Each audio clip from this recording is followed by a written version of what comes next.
What's going on, guys? Chase Ghost Picks Against the Spread, ghostpicksats.com, and it is Saturday, and it is going to be a big Saturday. So I hope everyone has had a great start to the weekend. Everybody's got food on the grill. Everybody's getting ready for their tailgates. Whatever it is that you're doing, hope you are getting ready for what's going to be a big day. So let's jump into it real fast. I'm doing this video later than normal because I have been zoned in on one play since Thursday, and I have broken this game down every different way that it can possibly be looked at. And I've got a red alert play for today. So that's the big the big promo. I have a red alert play. If you want it, the only way to get it is to go to the website, $49.99, jump on it. If you do not want to use the website, obviously you can call in, but the easiest way to get it is that. And the plays are getting ready to be released here within the next 30 to 45 minutes. It's sitting, right around kickoff time for some early games here in about 30 minutes. I have no early MLB, and I do not have any early plays in college football. If I had to make a play in any early college football as far as noon and 1 o'clock games, I slightly lean over in the Mississippi State game, and I slightly lean towards Mississippi State, but those are just leans. That's not games that I am personally playing, nor that will be on my premium card. I have plays in the 3:30 action and as well as this evening's games, and the red alert play is in an evening game. So you've got plenty of time to jump on it, but don't wait too long because I see this line moving a point, maybe even two by kickoff. I don't think it's going to matter very much, but still, you want to obviously get the best line that you can possibly get. So big red alert play today, huge game for all of my clients that are on my football packages. Yes, you'll get the play. It will not be marked as a red alert play. You will not know, and no, I do not tell you. No, the red alerts are not included in anything we do. So anyway, let's get into it. Yesterday, top tier play was on the Tampa Bay Rays on the run line. Easy blowout winner from start to finish, from the start for the very first pitch all the way on. And then as far as college football goes, we had TCU, which was a nice winner. The TCU over we also played, and I really think that delay hurt them. We were a touchdown away from covering that, but it's not making excuses. It didn't come through. So we went 1-1 in the college football premiums. Top tier play we hit. The game that really disappointed me was that St. Louis Cardinals game. They were tied a lot of the game. They would pick up momentum and everything, and even going into the end of it, I still felt confident, that they would be able to take the game, and nope, they let Detroit take it at the very last second. So that was disappointing right there, and I know it's disappointing for the Cardinals who have to go, like I said about the Cubs, walking away with the Central. Let's put it to you this way. If the Cubs went just a 500 record for the rest of the season, the Milwaukee Brewers, to have any relevant shot, would have to go like 17-4. The Cardinals would have to go like 18-6 or 18-4 or something like that. The Central's over. The Central's locked up. It will be the Chicago Cubs, and they should get some home field advantage out of that too.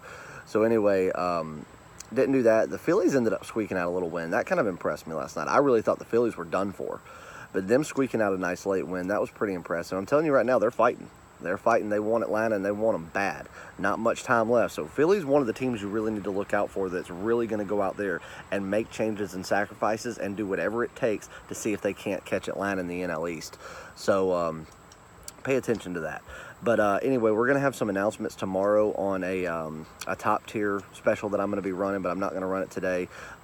Everything that we're doing today is focused around this red alert. If you want my day package, you can go to the website and get it for $39.99. It will include all sports. It will not include a red alert. The only way to get a red alert play is to go to the website and purchase the red alert play. Myself and Derek Dimes are still running a duo. I'm still getting questions about that. I know Derek's probably going to have a big day today. He's fantastic in college football. And then Jack, I think it's his final day of running the $99 a week with top tier. You don't want to miss out on that. That's a big deal. So make sure you go to the website and jump on that, or call Jack and go to his page, watch his video, yada. So anyway, let's jump into a free play, and we're going to do it in NCAA football. We're going to do it in a little bit later game, one of the games that I like, Florida versus Kentucky. Now, one reason that I'm intrigued by Florida this year is because of Dan Mullen. He was a good coach at Mississippi State. He was doing good things. He was building a solid program, and Florida was going nowhere fast. But he brings some very strong ties to that school from when Florida ruled the football world.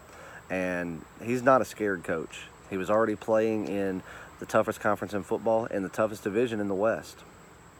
So, for him to come to the East and be able to, have the opportunity to truly turn a team like Florida around, I think he's a good man for the job. And them laying, let's see what the current line is. On my spreadsheet, I had it at 13. Let's check something real quick. I just want to make sure that I'm giving you guys accurate information.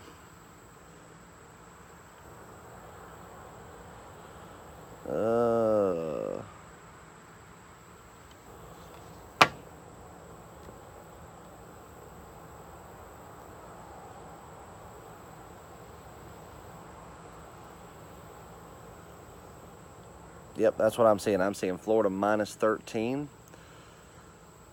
Oh, well, 13 and a half in some places. So either way, we'll go 13. We'll go 13 and a half. 13 and a half against Kentucky. I think Dan Mullen really goes out there and gets his guys fired up fast. And being a home, playing in the Swamp is no easy task. I think that Kentucky has made very good strides forward in the past 3 years, but I just don't think that they're the caliber team that Florida is getting ready to show the world that they are. So I'm going to lay 13 and a half. If it would have been at 14 still where it opened, I wouldn't be as heavy on this game, and I'd be looking at potentially buying down. But at 13 and a half, I'll take that. And, in what is a game that, when I was first looking at it, I was seeing a 2-touchdown or better win. So I don't think the line's fairly sharp, but I see a 2-touchdown win or better by Florida. So free play there, Florida minus 13 and a half over Kentucky. If you want a couple of leans and games that I'm really, really intrigued by, I think, obviously the game that I'm most excited about today is Georgia and South Carolina. Let me tell you something. You got two defensive-minded coaches there in Will Muschamp and Kirby Smart, both Georgia alum. But Georgia, every time they're expected to beat the hell out of South Carolina and they have to go into Williams-Brice, think about the times of Aaron Murray and Todd Gurley. They got shut down by South Carolina. Yes, Georgia should win this game. Yeah, truthfully, Georgia should win by double digits. But I'm probably going to sprinkle a little action on South Carolina. That's not a big premium play for you or anything, but it's just something that I'm going to sprinkle a little something on. And then the other game that I'm really excited to watch is Clemson and Texas A&M tonight. I absolutely despise Clemson University with everything in me, and I hate Dabo Swinney. I hate him. I know, hate's a strong word, but he is the most despicable thing in college football. I can't stand him. I don't need anybody to make comments about it and how you defending him. If you're defending him, great. He's a fucking loser. He's a freaking cheerleader, and I can't stand him. So I'm sorry for the rant there, but I hope Texas A&M beats the shit out of Clemson University.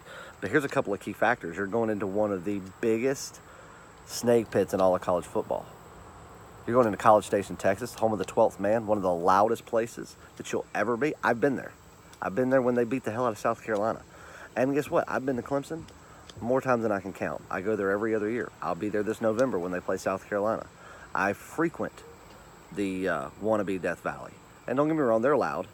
They just, it's a different kind of loud in College Station. It's just an ear-piercing, can't hear yourself think loud. And Clemson's not used to that playing in the SEC, or playing in the ACC, excuse me. And what do you have? You have Jimbo Fisher, somebody that's very used to Dabo Swinney and knows that team and knows that conference very well. And he got his team up last week and ready to play. So there's your lean. I'm taking the points with Texas A&M. Take down Clemson in a game that I'm very excited to watch. So anyway, plays coming out soon. Got some afternoon MLB and got some big college football stuff. Make sure you get the red alert. If you need anything, chase.ghostpicks@gmail.com. Go to the website. Good luck. God bless. Grind on. And let's go out there and murder it today. See you guys.